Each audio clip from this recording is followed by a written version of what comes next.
محمد نوید اتاری defence سے، آپ سے میرا یہ سوال ہے، کیا شعبان کے پورے روزے رکھنا منع ہے؟ جی، شعبان المعظم کے روزے پورے رکھنا۔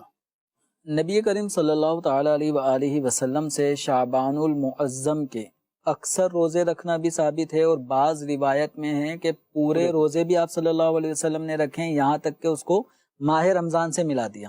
یعنی روزوں کا ایسا تسلسل رکھا کہ ماہ رمضان کے روزے اور شعبان کے روزے ایک ساتھ چل رہے ہیں۔ تو اب یہ ہے کہ ماہ شعبان المعظم کے روزے رکھنا نفل ہے، اور نفل یہ اگر ہم ادا کریں ثواب کے حقدار ہوں گے، نفل ادا نہیں کریں کسی قسم کا شرعاً مؤاخذہ نہیں ہے۔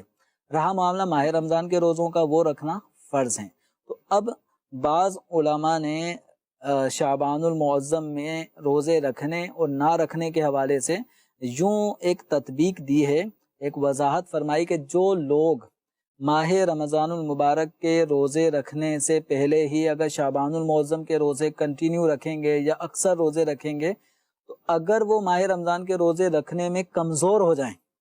تو انہیں چاہیے کہ پھر شعبان المعظم کے زیادہ روزے نہ رکھیں، کم رکھیں، اتنے رکھیں کہ ان کے یہ روزے ماہ رمضان کے روزوں میں کسی قسم کی کمزوری نہ لائیں۔ ٹھیک ہے۔ اور جن لوگوں کے لیے روزہ رکھنا آسان ہے کہ وہ شعبان میں اکثر روزے رکھیں، پورے روزے بھی رکھیں، اور اس کے ساتھ ساتھ ماہ رمضان میں بھی وہ روزے رکھیں، بلکہ کنٹینیو روزے رکھنے سے بعض اوقات روزے رکھنا آسان ہو جاتا ہے۔ تو اگر کوئی شعبان کے روزے رکھے اور پھر رمضان کے بھی روزے رکھے، کسی قسم کی کمزوری بھی